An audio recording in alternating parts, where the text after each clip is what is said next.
Hey folks, it's Patriot Nurse. Thanks for joining me today. In this video, we're going to discuss shielding ourselves against the threat of the Chinese and how this next cycle of history is going to play out and the lessons we can learn and apply from the past.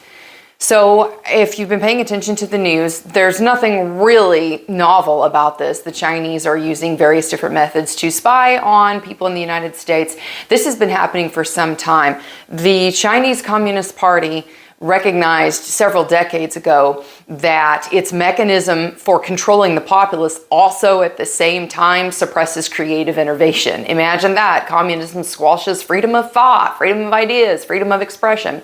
So the way that the Chinese Communist Party figured they were going to appropriate technologies to bring themselves out from feudalism and into a semi-competitive place with the rest of the world was that they're going to use corporate espionage and essentially spying, stealing government property, i.e. the people's property, and also stealing property, intellectual property from other institutions. We've had several cases here that are fairly high profile, whether it was the Clintons selling the Chinese Communist Party, what they did as far as like weapon systems and giving away intellectual property, or straight up espionage cases, which we've actually seen in the nuclear industry in particular, and also within academia. Something that's not very well known is that actually of the students, and this is not everybody, I'm not painting with a broad brush, but there is a significant problem with students who have come from mainland China coming into our institutions, particularly for engineering schools, and then getting in close with professors who also happen to hold clearances, and then little bit by little bit getting bits of information and then taking them back home. So this cycle of history that we're looking at, where in the United States is declining in its de facto post-World War II hegemonic status, and the potential for a challenger hegemon, i.e. China, and of course Russia, which is something we've been dealing with really since Yalta forward. The challenges that we're going to face here in the United States and being prepared, and really the Western world in general, and being prepared against this shift in power, we can draw upon lessons from history to better prepare ourselves for the present and for the future. So when you look at the nature of what's known as Thucydides' trap, and many people are going to challenge whether or not this is a thing, but throughout history, really since the Peloponnesian Wars forward, you've seen instances where an established hegemon, an established power, which is what the United States is after World War II, was challenged by an upstart hegemon, by a would-be aspiring power on the world stage at a particular time when it was conducive, when there was division domestically, and when there were other challenges, usually overextension of empire. So the Chinese Communist Party has been really biding their time for a while. Prior to COVID, if y'all remember this, prior to COVID, there was a lot of pressure and a lot of international censure that was being leveled against the Chinese Communist Party by virtue of their crackdown on pro-democracy protesters in Hong Kong. Anybody remember this? Interesting timing that COVID happened just on the heels of this. Never let a good crisis go to waste. So this reshuffling of powers that has been happening under the radar over COVID now is starting to go into a new cycle of bearing fruit. We are going to be seeing us submit to you whether it is increased penetration into our grid, whether it's the internet, electrical grids, critical infrastructure. We're going to be seeing increased penetration of this by the communist Chinese and really by the Russians too. This is just the nature of warfare. It is really not wanted by most. Most sitting governments are not going to want a hardcore challenge to the existing order and to the status quo until they are darn good and ready to jump ship and go straight headlong into full kinesthetic warfare. They're not going to want to push that as a potential reality unless they're really ready for it. So Russia's basically been beta testing this whole setup with Ukraine for some time, and China has been really using the opportunity with all the chaos created in the wake of COVID to strengthen its position, particularly in the Pacific, and also to really set itself up. It's taking notes from what happened to Russia, whether it was with Crimea or whether it was Ukraine. China's been taking notes about this, and they've been positioning themselves to increase their dominance, potentially against Taiwan, and then also to increase their stronghold over the shipping lanes in the Pacific. Now, the powers that be in Washington are very, very aware of this. The United States Marine Corps is actually retooled and focused towards Pacific theater, for those of you who've been paying attention to this. So this has been a long time in coming. But how this is going to play out practically over the years to come, I submit to you, is that there's going to be increased shortages in things like technology, technological dependent issues, whether it's superconductors or something associated with the technological infrastructure that we are so dependent upon in the United States. And the way that we can really situate ourselves for success in this changing cycle and at this next junction in history is to look at the lessons of the past. So I don't care what war it was over the past millennia, there are three things universally that people needed to prepare for. War, famine, disease, we've talked about this, but the supply line and skill set corresponding to each of those are beans, bullets, and band-aids. So having the ability to feed yourself and to shield yourself by having food stored up is not only a practical check in the box against any shortages, but also, as we've seen over the past couple of years, the inflation that's come from all this government spending, whether it's government spending under the guise of pandemic preparedness or government spending under the guise of increased defense funding or a threat. I feel very strongly, based on my gut and seeing patterns throughout history, that we are poised as a nation probably very soon to respond to a crisis of some sort, potentially in the real world, not in online, but kinesthetically with people and armaments, to some type of event that will be sold to us as Putin doing something, or the Chinese Communist Party doing something, or both, or some mixture of the two of them.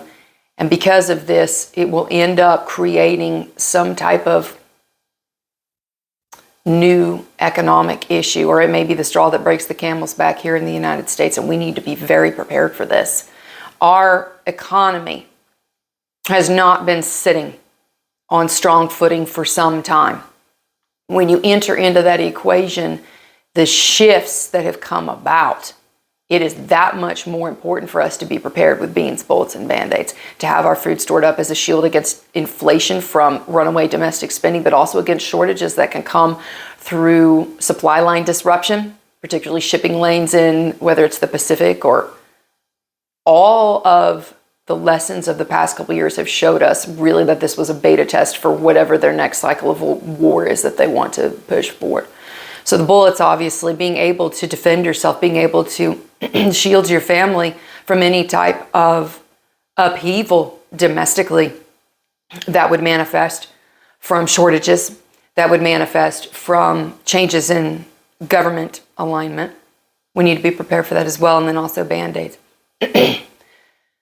Whenever you have war, you're going to have massive, in the physical realm, you're going to have massive movements of people and armaments and supplies along usually some type of shared conduct passageway, which means that as supplies and people and armaments move, guess what else moves? Disease. So we've seen with COVID just how rapidly things move nowadays compared to 300 years ago because of changes in availability of people to move, airplanes, etc.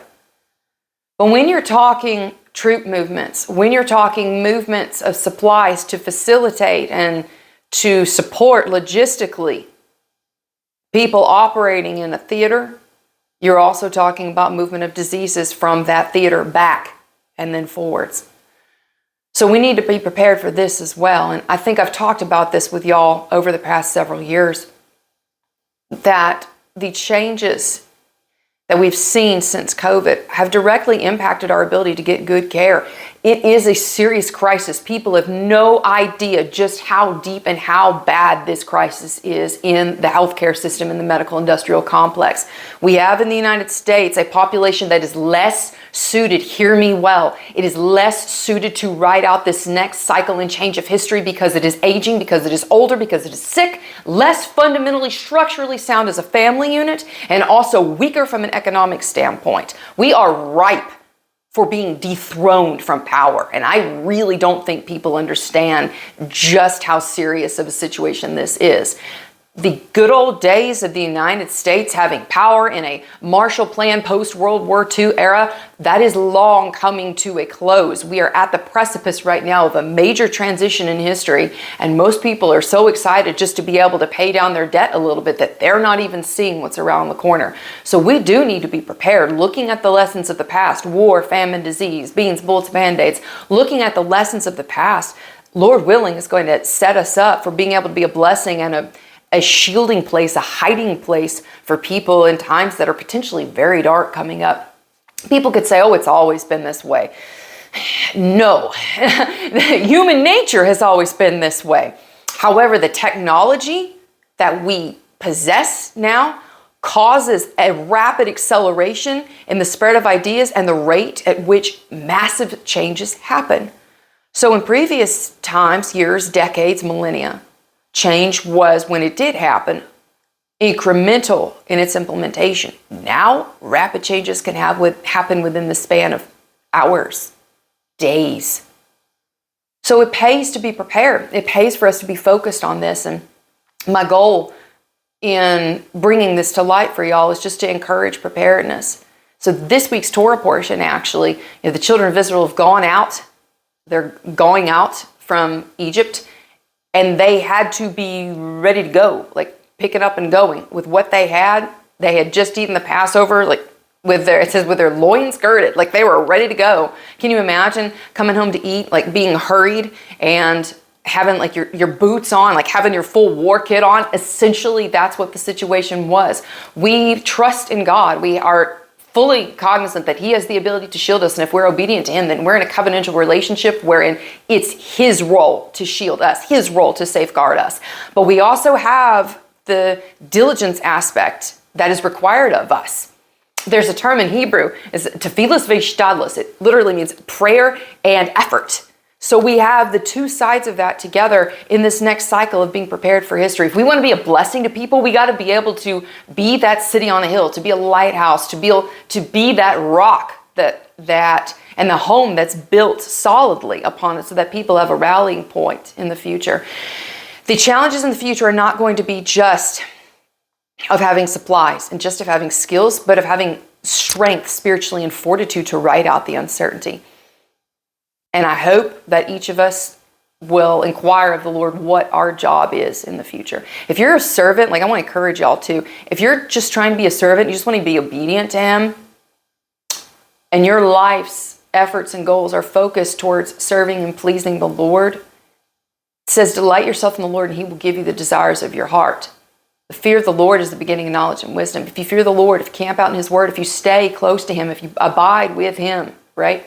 Beneath the shelter of his wings, the shadow of his presence, he will give us light for our steps. He will give us the wisdom with which to navigate these very uncertain times and for a beautiful outcome, not just for some type of miserable subsistence existence, but for a destiny and a future and a hope that brings light to those around us. So I hope that was helpful for y'all today.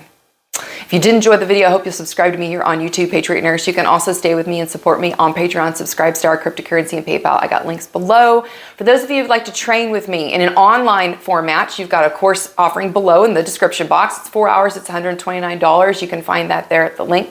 Also, if you want to train with me in person, my next class coming up is in April. That's in Knoxville, Tennessee. Then in May, we've got Keller, Texas. In June, we're going to Orem, Utah. Going back to Knoxville, and then Lord willing, I should be adding the Kalispell class probably in August of some point this year. This year, staying close to home and hitting the main points of Tennessee and Texas with Utah and Montana is the plan. So you can find the full schedule available for live training classes at thepatriotnurse.com. Hope you all have a very, very blessed weekend. For now, it's Patriot Nurse sign off, and I'll see y'all later. Bye.